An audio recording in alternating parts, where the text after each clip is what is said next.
네, 안녕하세요. 공중부양입니다. 자, 오늘은 제가 이제 막 중학생이 되는 2022학년도부터 중학교에 입학하는 09년생들, 또 그 뒤에 또 중학교를 입학하게 될 여러 명의 예비 중딩들을 위해서 여러분이 가지고 계시는 그 많은 질문들, 모든 것들을 제가 오늘 Q&A 시간에 다 답을 해드리도록 하겠습니다. 저도 중학교 입학한 지가 엊그제 같은데 곧 있으면 이제 예비 고딩을 앞두고 있단 말이죠? 고등학생이 되면은 채널명을 어떻게 바꿔야 될지 지금 좀 고민 중입니다. 자, 그렇다면 공중부양과 함께하는 중학교 Q&A 시간 가져보도록 할까요? Let's go! 첫 번째 질문. 이거 정말 많은 학생들이 걱정하면서 저도 되게 걱정했던 부분인데, 선배 진짜 무섭나요? 요 질문입니다. 결론부터 말씀드리자면 무섭습니다. 근데 정말 무서워요. 아니, 선배가 대체 무슨 짓을 하길래 선배가 무섭다는 거야? 여기서 또 반전은 선배가 무슨 짓을 해서 무서운 건 아니에요. 그냥 선배라서 무서운 겁니다. 그래서 여러분들이 걱정하시는 게 선배가 저한테 무슨 짓을 할까요? 라고 무서워하시면은 걱정하실 필요가 없습니다. 그러면 또 이제 뭐 복도 지나갈 때 인사해야 되나요? 이렇게 질문하실 수도 있는데, 솔직히 인사 왜 해요? 서로 일면식도 없는데 갑자기 인사해버리면은 서로 민망한 상황이 벌어질 수 있으니까 인사 굳이 안 하셔도 되고요. 초등학교 6학년 때 복도 지나가면서 5학년 애들이 인사해주길 바라진 않잖아요. 똑같습니다. 선배들도 여러분들이 별로 신경 쓰지 않아요. 자, 두 번째 질문. 자, 교복 편한가요? 잠시만요. 한번 입어보고 올게요. 불편하네요. 확실히 오랜만에 입으니까 좀 까끌까끌하다든지 답답하다든지 하는 느낌은 있는 것 같아요. 학교 갈 때 뭐 입고 갈지 고민을 안 해서 그거는 좀 편하다 라고 이야기를 할 수 있을 것 같습니다. 자, 세 번째 문제. 자, 세 번째 질문. 요거 조금 많이들 공감하실 것 같은데, 수업시간 40분에서 45분 된 거 체감 심한가요? 라는 질문입니다.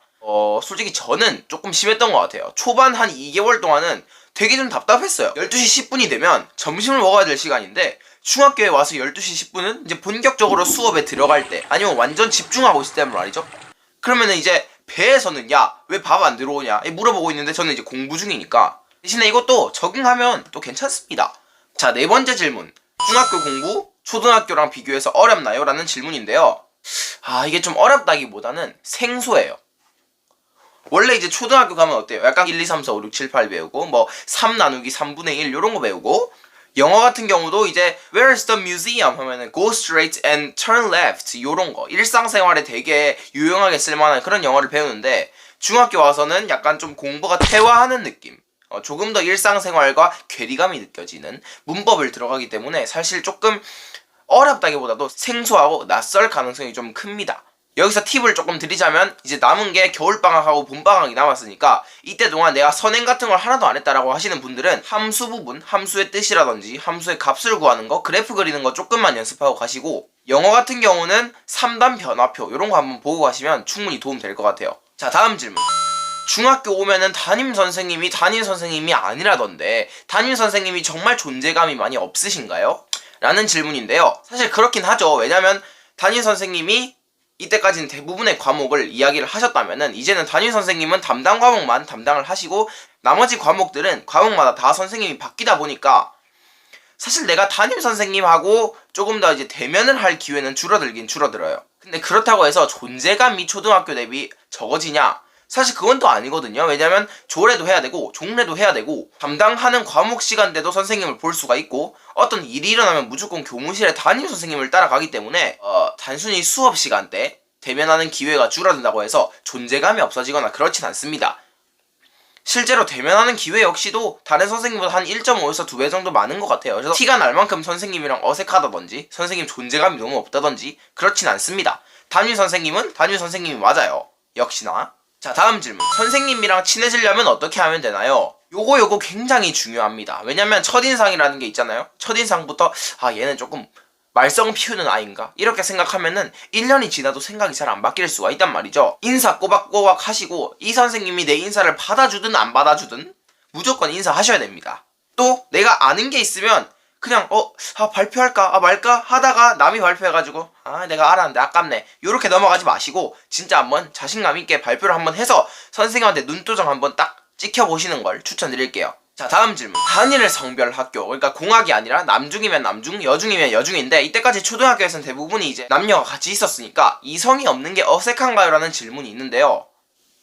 어색하긴 해요. 초반에는 되게 어색하긴 한데 어색하다고 해서 불편한 건 전혀 아니죠. 오히려 더 편해요. 남자끼리만 있어가지고 오히려 더 편하고, 대신에 조금 위험한 거는 너무 여자를 많이 안 만나다 보니까 여자에 대한 환상이라든지 좀 이상한 판타지를 가지고 있는 애들을 몇 명 보기는 봤습니다. 그래서 확실히 편하긴 편하다. 조금 어색할 수는 있어도 적응하면은 뭐 나름 괜찮게 지낼 수 있다. 그러면은 단일 성별 학교랑 공학이랑 뭘 추천하시나요? 라고 물어보신다면은 공학이요. 자, 다음 질문.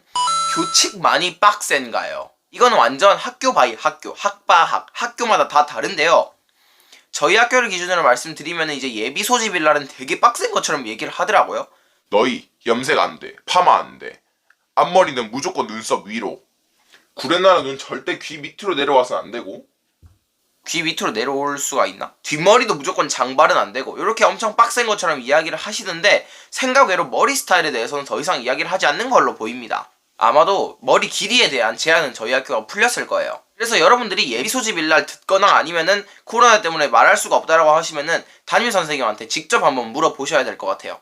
교칙의 세부사항이라든지 얼마나 빡센가 이런 것들은 담임 선생님이 확실하게 이야기해 주실 수가 있기 때문에, 아니면 학생부에 문의를 하셔도 좋습니다. 다음 질문은 봉사 시간은 어떻게 책정이 되나요? 라는 건데, 저 같은 경우는 봉사 시간에 대해서 뭐 고민이 있었다든지 그런 건 전혀 없었어요. 왜냐면 저는 방송부기도 했고 코로나19 때문에 그냥 학생마다 다 균등하게 봉사 시간을 줬어서 저는 봉사 시간에 대해서는 막 고민이 있다든지 그렇진 않았는데, 혹시나 코로나 사태가 종식된 다음이면 저는 사이트에서 어떻게 봉사할 수 있는지 알아보거나 방송부 같은 동아리에 가입하거나 그렇게 한번 해볼 것 같아요. 자, 마지막으로 중학교 필수템 소개해 주실 수 있나요? 라고 이야기를 하시는데요. 필수템 소개 가능하죠. 예. 필수템에다가 굳이 없어도 되지만 있으면 인싸될 수 있는 물품까지 제가 이야기를 해드리도록 할게요. 첫 번째, 필통입니다. 아니 당연한 소리 아닙니까? 그죠? 필통은 무조건 있어야 돼요. 안에다가 연필을 넣을 수도 있고요. 아니면 대부분 요즘 또 샤프를 많이 쓰더라고요. 저는 이제 볼펜파인데 샤프를 쓰고 볼펜을 넣고, 그리고 또 중학교에서는 새로 추가되는 컴사라는 녀석들, 컴퓨터 사인펜도 시험 대비용을 한번 넣어주시고, 샤프나 아니면 연필을 쓰시면은 지우개도 들어가 있으면 좋습니다. 두 번째는 사인펜과 색연필인데, 뭐 내가 뭐 초등학생도 아니고 뭐 사인펜 색연필? 사물함에 짱 박아두면은 한 학기에 뭐 한 10번 정도는 꺼낼 일이 있는 것 같더라고요. 그래서 사인펜, 색연필 더해서 풀까지 있으면 되게 좋겠죠. 필수템 세 번째는 물티슈인데요. 급식을 먹다가 김치찌개가 주르륵 해가지고 내 책상에 흘렀어. 근데 반에 담임 선생님은 안 계시고 다들 어색해가지고 혹시 물티슈 좀 빌려줄 수 있어? 하고 물어보기가 되게 껄끄러운 상황이면 내가 가져온 물티슈 하나로 한 방에 해결이 되겠죠. 사실 빌려줄 수 있냐고 말 걸고 친해지는 것도 하나의 방법이긴 한데 물티슈는 조금 필수템이 아닐까 생각을 합니다. 자, 마지막 필수템 L자 파일. 요거 진짜 있으셔야 돼요. 초등학생은 학습지를 뿌려놓고서는 선생님이 다시 걷어가거나 아니면 다시 검사를 안 한단 말이죠. 근데 중학교는 학습지를 뿌려놓고서는 한 달 뒤에 자, 그때 그거 기억나지? 그거 포함해가지고 어제 준 거까지 진짜 차곡차곡 쌓아서 갖고 와, 이렇게 하신단 말이죠. 그러면 어제 받은 거 말고는 하나도 없는 친구들도 있어요. 아, 그냥 가방에 넣으면 될 걸 갖다가 굳이 그렇게 분류해서 넣어야 될까요? 하다가도 선생님이 갑자기 하루에 자, 그거 꺼내봐라 하면은 남들 다 없는데 나만 쓱 있는 그런 쾌감. 자, 그렇다면 이제 딱히 필요는 없지만 있으면 좋은, 있으면 인싸될 수 있는, 있으면 친구들한테 많이 빌려줄 수 있는 그런 물품을 좀 소개를 해드리자면, 첫 번째, 테이프. 쓸모는 없는데 자리 차지는 많이 해서 많이 안 갖고 다니시는데 막상 써야 될 때가 오면은 진짜 아무도 없는 경우가 많아요. 테이프 하나씩 가지고 있으면 좋긴 하겠죠. 두 번째, 화이트.